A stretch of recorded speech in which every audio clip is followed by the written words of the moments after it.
रामानंद सागर जी के बारे में दूरदर्शन के अधिकारी कहते थे कि नाचने गाने वाली फिल्में बनाने वाला चला है रामायण बनाने। दूरदर्शन के एक चपरासी ने रामानंद सागर जी को वीडियो कैसेट लौटाते हुए बोला था कि अधिकारियों को लगता है कि उन्हें डायलॉग लिखना नहीं आता है, उनकी भाषा पर पकड़ नहीं है। रामानंद सागर जी के बेटे प्रेम सागर जी अपनी किताब में लिखते हैं कि इतना ही नहीं, राजनीतिक गलियारों में भी कोई नहीं चाहता था कि रामायण और कृष्णा जैसे सीरियल टीवी पर प्रसारित हो, इससे उनके वोट बैंक प्रभावित हो सकते थे। रामायण बनाने के लिए एक तो उनका समय जा रहा था, ऊपर से पैसे भी खर्च हो रहे थे। हालांकि रामानंद सागर जी हार मानने वालों में से नहीं थे, उन्होंने इस प्रोजेक्ट को पास कराने के लिए काफी अपमान झेला। रामानंद सागर के मित्र हो, उनके करीबी हो, उनकी यही सोच थी कि सागर परिवार का दिमाग खराब हो गया है, अच्छा खासा इनका प्रोडक्शन हाउस चल रहा है, सब कुछ छोड़ छाड़ के अब ये मुकुट और मूछ वाला सीरियल बनाने चले, इनका पैसा आने वाले समय में पूरी तरह से डूब जाएगा। ये एक इनका बहुत बड़ा बेवकूफी भरा कदम है। बताते हैं कि रामायण को हम तक पहुंचाने के लिए रामानंद सागर जी की चप्पलें घिस गई थी अधिकारियों के घर के चक्कर काटते काटते। रामानंद सागर जी की जगह अगर कोई और इंसान होता तो इतने ज्यादा एडवर्स सिचुएशन झेलने के बाद शायद वो अपना इरादा बदल देता। रामानंद सागर जी के उत्साह में कोई कमी नहीं है। रामानंद सागर जी की रामायण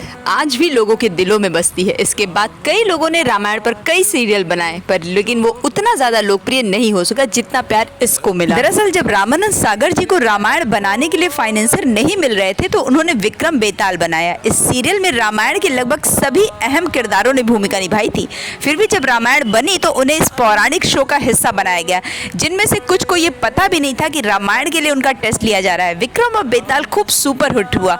वहीं बेताल का किरदार भी हर किसी को खूब पसंद आया। राजा की पीठ पर सवार भूत ने उस समय बहुत से बच्चों को डराया था। जहां एक तरफ रामायण के राम अरुण गोविल ने इस शो में विक्रम की भूमिका निभाई थी, तो वहीं बेताल के किरदार में एक्टर सज्जन लाल पुरोहित नजर आए थे। ये उस समय का पहला ऐसा शो था जिसमें पहली बार स्पेशल इफेक्ट्स का इस्तेमाल किया गया। रामानंद सागर जी साल 1976 में चरस नाम की फिल्म की शूटिंग के लिए स्विट्जरलैंड गए थे। एक दिन उनका काम पूरा होने के बाद वो अपने चारों बेटों को लेकर एक कैफे में गए। वहाँ सभी ने red wine order. Waiter wine तो लाया ही, साथ ही एक बॉक्स भी ले आया। उस बॉक्स के सामने दो पाले लगे हुए थे, मतलब दो दरवाजे लगे हुए थे। उसने दोनों दरवाजों को खिसकाया और बॉक्स में लगा स्विच ऑन कर दिया।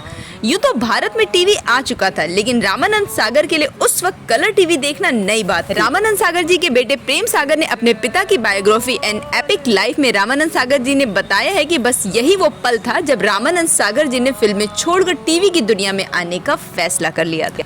प्रेम सागर जी अपनी किताब में लिखते हैं कि उस दिन वो रेड वाइन का ग्लास हाथ में बहुत देर तक लिए रहे और टीवी को निहारते रहे। फिर बोले, मैं सिनेमा छोड़ रहा हूँ, मैं टेलीविजन इंडस्ट्री में आ रहा हूँ। मेरी जिंदगी का मिशन मर्यादा पुरुषोत्तम श्री राम, 16 गुणों वाले भगवान श्री कृष्ण और आखिर में माँ दुर्गा की कहानी लोगों के सामने लाना है। बस यहीं से रामानंद सागर ने रामायण बनाने का फैसला किया और लोगों तक इसे पहुँचा दिया। और जैसे ही रामायण टीवी पर प्रसारित हुआ, इसकी लोकप्रियता का आलम यह था कि सड़कें खाली हो जाया करती थी। रामायण का पहली बार प्रसारण साल 1987 में शुरू हुआ और ये 1988 तक चला था। रामायण के जब 78 एपिसोड पूरे हो गए तो दर्शकों ने लव कुश की कहानी भी दिखाने की मांग की और लगभग जिद पर अड़ गए और रामानंद सागर जी इसके लिए बिल्कुल भी तैयार नहीं थे। बीबीसी की एक रिपोर्ट के मुताबिक रामानंद सागर जी का कहना था कि अगर वे लव कुश की कहानी बनाएंगे तो यह एक काल्पनिक कहानी होगी। लेकिन पीएमओ ऑफिस से फोन आने के बाद रामानंद सागर जी ने इस पर दोबारा विचार किया और लव कुश की कहानी दर्शकों के सामने लेकर आए।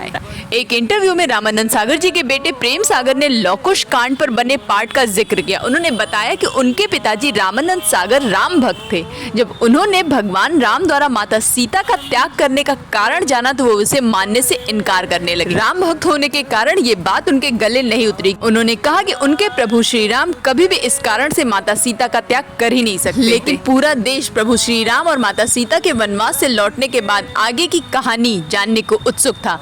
वहीं वाल्मीकि समाज भी खड़े हो गए। उनका कहना था कि वाल्मीकि उनके भगवान है, इसलिए रामानंद सागर जी को आगे का पार्ट दिखाना ही पड़ेगा। ऑफिस से रामानंद सागर जी को कॉल आने लगे कि वो लव कुश कांड लेकर आए। दर्शक इसकी बहुत मांग कर रहे हैं। रामायण जिस समय प्रसारित होता था उस समय दिल्ली के सरकारी ऑफिसेज में कई बार मीटिंग्स रद्द हो जाया करती थी, क्योंकि चाहे वो अधिकारी हो चाहे वो मंत्री हो, सब रामायण देखने में बिजी रहते थे। रामायण का एक एपिसोड 9 लाख में बनता था, वहीं दूरदर्शन को 45 लाख की कमाई होती थी। उस समय के अखबारों की ये सुर्खी काफी छाई रही कि भरत मिलाप देखकर दो मुसलमान भाइयों के बीच 10 साल से चली आ रही रंजिश खत्म हो गई। रामायण में भरत मिलाप वाला दृश्य देखकर मुसलमान भाई ने बड़े मुसलमान भाई ने अपने छोटे भाई को जमीन जायदाद का आधा हिस्सा सौंप दिया। लखनऊ के एक अस्पताल ने प्रशासन से शिकायत कर दी कि रामायण के वक्त यहाँ से डॉक्टर और नर्स गायब हो जाते हैं अस्पतालों से। लक्ष्मण जी को नागपास में बंधा देखकर मद्रास के एक व्यापारी की तबीयत खराब हो गई और उन्हें एडमिट करवाना पड़ गया था। तब डॉक्टर्स ने रामानंद सागर जी से रिक्वेस्ट की थी कि वो लक्ष्मण जी का एक क्लिप बनाकर भेज दें ताकि उन्हें दिखा सके कि लक्ष्मण जी पूरी तरह से सुरक्षित हैं। मानसिक रोगियों के अस्पताल में जब रामायण दिखाना शुरू किया गया तो वहाँ के रोगियों के व्यवहार में काफी सकारात्मक बदलाव देखने को मिला। जब रामायण के लिए रामानंद सागर जी को फंड नहीं मिला तो उन्होंने विक्रम बेताल शो 1986 में शुरू कर दिया और ये शो पूरी तरह से हिट हो गया और उसके बाद ही रामानंद सागर जी को रामायण के लिए फाइनेंसर्स मिलने लगे। इसके बाद बहुत से लोगों ने रामायण बनाई पर रामानंद सागर जैसी रामायण कोई नहीं बना पाया। ऐसी और भी क्वालिटी वीडियोस देखने के लिए चैनल को सब्सक्राइब करना बिल्कुल भी ना भूलिए। जय श्री राम।